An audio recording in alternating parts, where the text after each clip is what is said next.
Bonjour à tous. Avec Kyoto, nous avions sorti en 2024 une vidéo présentant ce que l'on considérait comme les 10 meilleurs films d'animation. Vous avez été très nombreux à aller la voir et à l'apprécier, ce qui nous a fait très plaisir. À force de lire vos commentaires nous recommandant vos films préférés sur cette vidéo, on a fini par se lancer dans le visionnage d'énormément d'autres films d'animation ces derniers mois, et on est désormais prêt à vous proposer un nouveau top 10 des films d'animation que vous devez absolument aller voir.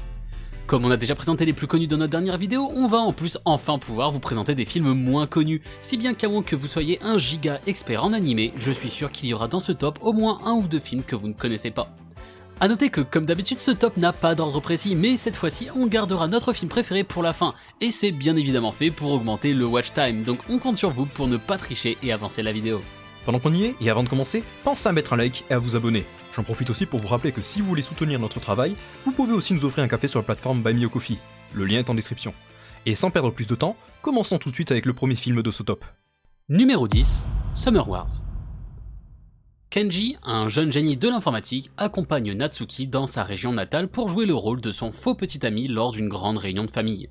Mais un soir, il reçoit par mail un étrange code qu'il résout, ouvrant ainsi une faille dans l'infrastructure de Oz, le réseau social en réalité virtuelle utilisé massivement dans le monde entier. Alors que le pirate paralyse les infrastructures mondiales, Kenji et la famille de Natsuki vont devoir se mettre ensemble pour contrer l'IA qui contrôle Oz et empêcher une catastrophe mondiale. Pour le premier film de ce top, on commence avec un film relativement connu, puisqu'il est l'un des plus gros succès de Mamoru Hosoda, que vous connaissez sûrement pour Les Enfants Loups, Ameyuki ou encore Belle plus récemment. Summer Wars, c'est super parce qu'il arrive à mélanger deux choses qui n'ont rien à voir. D'un côté, on a des bagarres numériques ultra stylées et bien animées contre une IA dans un monde virtuel, style SAO ou Ready Player One, et de l'autre côté, on se retrouve embarqué dans des conflits internes d'une énorme famille japonaise. Alors on pourrait se dire que ça va pas du tout ensemble, mais le film arrive très bien à les mélanger, rendant le résultat à la fois fun, hyper vivant et inventif visuellement. Même après plus de 15 ans depuis sa sortie, ça reste un des meilleurs films d'animation existants. 私の彼え彼氏えそう私のお婿さんになる人えお婿さんえそうお婿さんえ D'accord, faisons comme ça. Numéro 9, A Few Moments of Cheers. Asaya Kanata, lycéen passionné par la réalisation de clips vidéo, est un soir bouleversé par la performance d'une chanteuse de rue, Yu Orie. Mais celle-ci s'enfuit avant qu'il n'ait eu le temps de lui adresser la parole. Il découvre le lendemain en allant au lycée que Yu est sa nouvelle prof d'anglais, et que sa performance de la veille était une façon pour elle de mettre un terme à sa carrière artistique qu'elle n'a jamais réussi à vraiment lancer malgré ses efforts. Déterminée, Kanata lui propose de réaliser pour sa chanson un clip animé, afin de mettre ses émotions en images et potentiellement lui offrir la reconnaissance qu'elle mérite. A Few Moments of Cheers, c'est un film absolument inconnu du grand public, même sur MyAnimeList il y a moins de 1000 personnes qui l'ont vu. Pourtant parmi les nombreux films qu'on est allé voir ces derniers mois, il a été l'un de nos préférés. La direction artistique est bien évidemment magnifique, mais c'est surtout la qualité des musiques et la façon dont est représentée la création et le montage vidéo qui nous ont marqués. L'histoire est aussi très belle, se terminant évidemment avec un clip réalisé par le personnage principal qui est d'une qualité absolument folle. 私の話じゃない。どうしてあなたは何かを作りたいの？ものを作りたいの？どうしてって。自分が作ったもので誰かの心を動かしたいから。Numéro 8, Tenkinoko. Odaka, un lycéen mal dans sa peau, décide de fuguer jusqu'à Tokyo. Sans le sou, il galère à survivre jusqu'au jour où il rencontre Ina, une adolescente qui a un pouvoir mystérieux. Elle est capable de faire revenir le soleil rien qu'en priant. Y voyant une opportunité de business, ils commencent à proposer leurs services à des gens pour offrir un moment de beau temps. Mais si tout semblait bien aller pour nos deux lycéens, il semble que les pouvoirs d'Ina ne soient pas sans effet secondaire. Tenkinoko est un film que beaucoup parmi vous ont sûrement déjà vu, et après le succès mondial de Your Name, ce film est la nouvelle proposition de Makoto Shinkai. Et malgré les attentes très hautes, le film a clairement été une grande réussite. Si on peut certes lui proposer de reprendre quasiment à l'identique la formule de Your Name, on ne peut qu'admettre que c'est une excellente formule. Si vous voulez un film avec une histoire pleine d'émotions et une animation à couper le souffle, Shinkai saura toujours répondre à cette attente. 本物の晴れ女なんですよね。うん。空に祈るだけで晴れにできるって。まあね。だったら仕事が必要なんでしょ。まあそうだけど、これでお金を取るなんて。大体さ、ひなさんに水商売とか無理そうじゃん。ほだか。ん？どこ見てんのよ。 Numéro 7, Goodbye Donglies. Roma et Toto sont des marginaux dans leur petit village, se surnommant eux-mêmes les Donglies. Ils participent à tout un tas de petites aventures ensemble depuis leur enfance. Mais alors qu'ils se rapprochent de l'âge adulte, ayant du mal à choisir leur voie, un nouveau jeune homme du nom de Drop les rejoint dans leur aventure. Après un terrible incendie de forêt, nos 3 compères sont accusés à tort de l'avoir déclenché, et le trio part dans les bois à la recherche de leur drone, ayant filmé les événements pour prouver leur innocence. Alors, Don Gliss fait encore partie de ces films très niches, malgré qu'il ait un cast assez phénoménal, puisque les 2 persos principaux sont joués par les seiyuu de Eren et de Tanjiro, rien que ça. Mais si je l'avais personnellement attendu pendant un long moment, c'est tout simplement car il est réalisé par la même team que celle ayant fait mon animé préféré, dont on avait déjà parlé sur cette chaîne, Yorimoy. On retrouve dans les 2 œuvres beaucoup de points communs, avec une thématique forte autour du fait de réaliser de grandes choses pendant qu'on est encore jeune, ainsi que l'importance d'une amitié résistant à toute épreuve. Le film possède un grand nombre de plans étonnamment magnifiques. Ne s'agissant pas d'un animé cependant, il a bien sûr moins de temps pour développer ses thèmes que dans Yorimoy, mais je pense qu'il mérite plus de reconnaissance qu'il n'en a actuellement.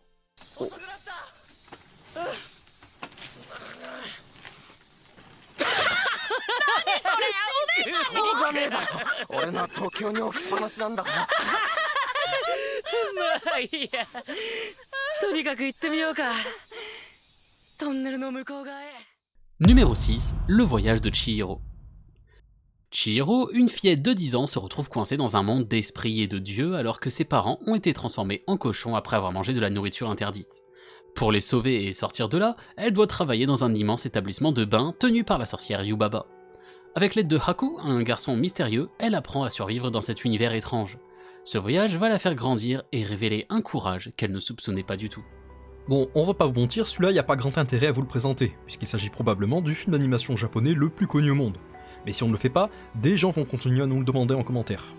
Du coup, pour revenir à nos moutons, Chihiro est un film qui fait vivre une aventure totale, privilégiant les émotions à la logique, pour faire vivre une expérience forte au spectateur. La plupart des enfants s'en souviendront, cependant plutôt à cause du traumatisme que ça m'a causé moi et ma classe en CE2. Meurs, pourriture communiste. Mais comme la plupart des Ghibli, c'est cependant sur la qualité de l'animation que le film se fait remarquer, proposant comme toujours un monde extrêmement vivant, jusque dans les plus petits détails. Ce film est bien évidemment un immanquable, ne serait-ce que pour la culture générale qu'il apporte.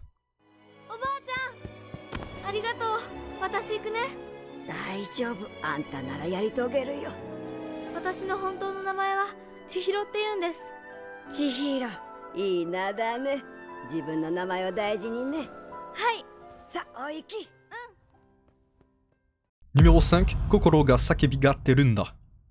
Dans son enfance, Jun a subi un traumatisme l'ayant menée à devenir muette, effrayée par les conséquences que ses paroles peuvent avoir. Désormais au lycée, elle se retrouve à intégrer un petit groupe pour préparer le spectacle musical de l'école. Là, elle va être confrontée à ses souvenirs, à ce qu'elle regrette et à ce qu'elle n'a jamais réussi à dire. Si elle est incapable de parler, elle réapprendra à s'exprimer à travers le chant. Jun, la voix du cœur, fait partie des nombreuses œuvres scénarisées par Mari Okada, qui est très reconnue comme sachant raconter des histoires à la fois tristes et très justes, comme elle l'a fait pour Toradora, Anohana, ou plus tard encore avec mon film préféré, Makia. Dans ce film, elle vient aborder le traumatisme, évidemment, ainsi que les problèmes familiaux et scolaires. Le film prend le temps de faire monter l'émotion sans jamais surjouer, et le climax avec la comédie musicale est vraiment puissant, la dernière chanson étant tout à fait excellente au point où je l'écoute toujours alors que j'ai vu le film il y a près de 10 ans. À travers ce film, Mari Okada nous montre que grandir, c'est apprendre à affronter le passé et accepter qu'on ne peut pas revenir en arrière, seulement avancer.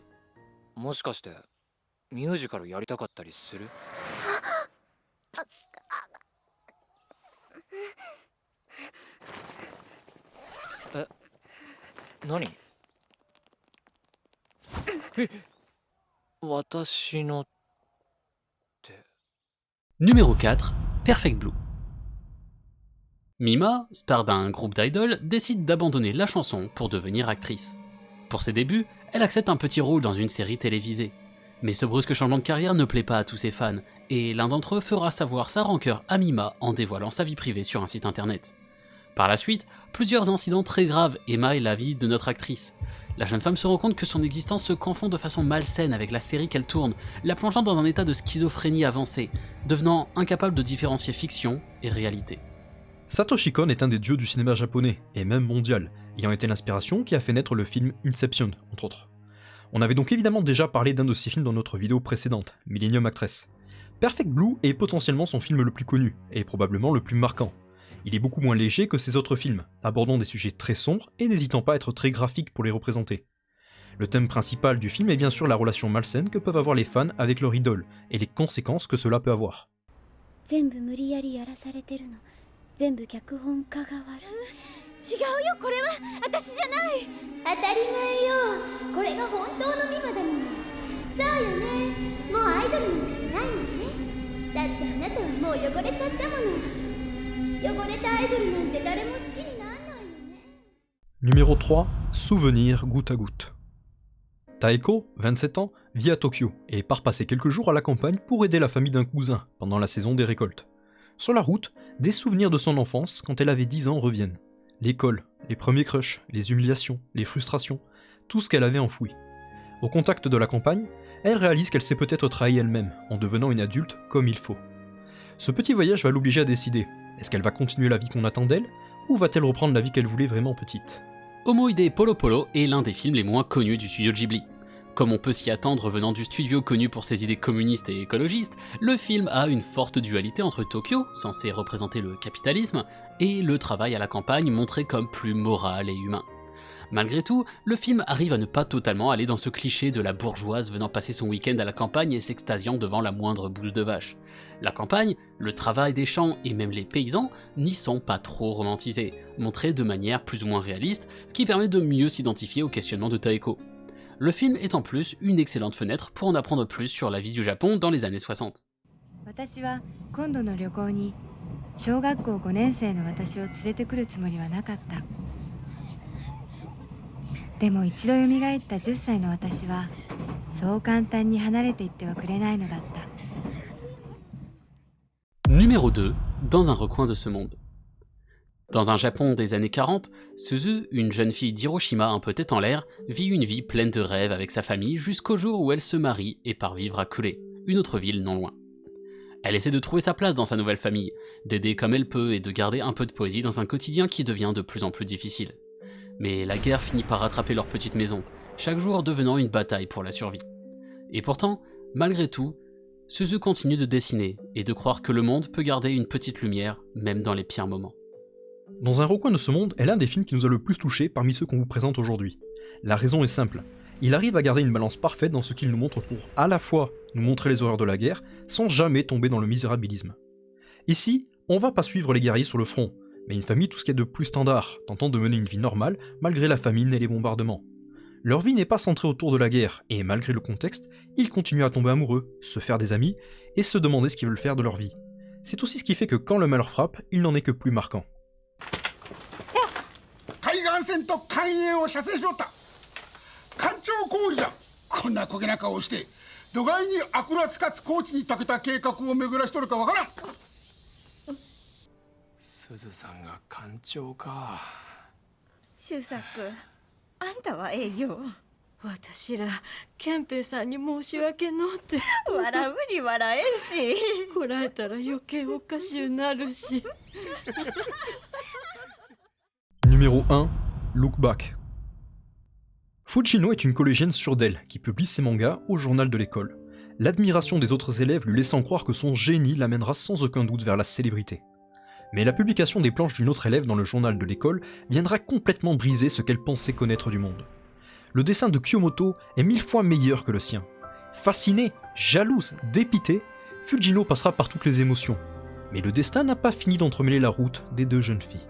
Look Back, c'est l'adaptation du manga One Shot de Tatsuki Fujimoto, l'un des mangaka les plus en vogue ces dernières années, non seulement grâce à Chainsaw Man, mais aussi car ces One Shot ont énormément touché des milliers de lecteurs.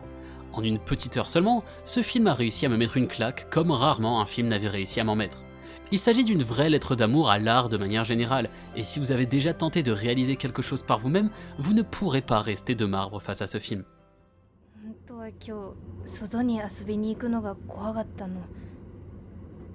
私人が怖くなって学校に行けなくなっちゃったから。でも今日はすごく楽しかった。家で暇でやることがなくて絵を描いてたけど描いててよかったって思えた。藤野ちゃん部屋から出してくれてありがとう。 Et avec ceci, on en a fini avec cette vidéo. On espère qu'elle vous aura plu, et si c'est le cas, pensez à mettre un pouce bleu et à vous abonner. On prévoit de faire un autre top du genre dans les prochains mois, donc dites-nous vos films d'animation préférés et peut-être qu'on les présentera dans notre prochaine vidéo. Ceci étant dit, nous on vous laisse et on espère vous retrouver très bientôt.